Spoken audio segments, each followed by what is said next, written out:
Hi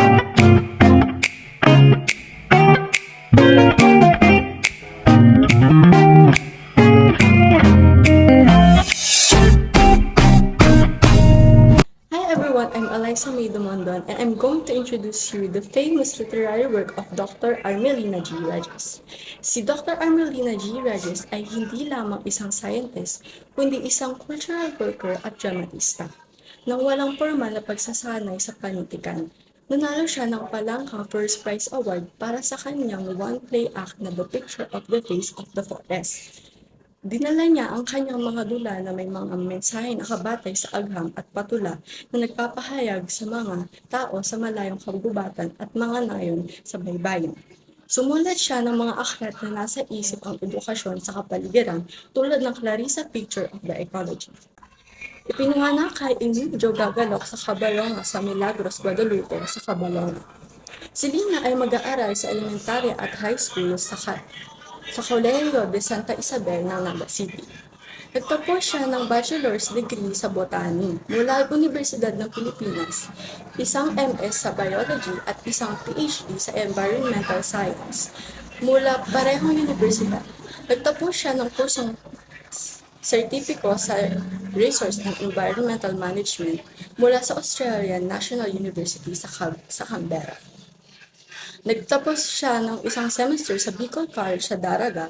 Lumipat siya sa Ateneo de Naga University upang magturo ng biology at science sa panahon ng pamumunuan ni Father Bob Hogan, SJ noong 1968. Si Dr. Emelina Gagala Regis ay isang premyadong kontemporaneo Bicolanang manunulat at kasalukuyan direktor ng Departamento ng Digital Illustration and Animation sa Ateneo de Naga University, lungsod ng Naga, Pilipinas. Siya ay isang professor ng biolohiya sa Ateneo de Naga University.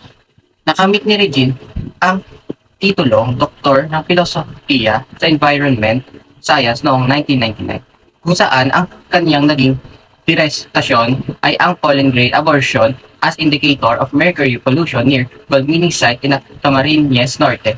Nakatanggap din siya ng mga parangal para sa kanyang paglilingkod sa komunidad at sa kanyang mga nagawa ang Naga City Mayoral Award noong 1992, Outstanding Bicolana para sa Philippines Association of University Women noong 1993. Gawad Bayan sa Kalikasan para sa kanyang trabaho sa Inner Car Bulawan na Bicol noon mula sa Ateneo de Naga Universidad noong 2017 at ang parangal na Tabuan National Writer sa CBSUA.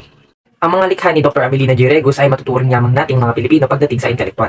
Salamat sa kanilang mga galing at dedikasyon sa pagsusulat ng mga dula na may layuning magbigay diin sa kahalagahan sa kalikasan at kultura. Ang kanilang mga akda ay hindi lamang kapakipakinabang, ngunit ito'y nagsisilbing pasilip kung ano ang pangpaksang dapat nating pagtuunan ng pansin tungkol sa hamong dulot ng kalikasan. Bilang isang mag-aaral ay taos-pusong akong nagpapasalamat sa kanilang mga gawa dahil nagbunga ito ng motibasyon at mga inspirasyon sa mga bagong mag-aaral at mga bagong manunulat.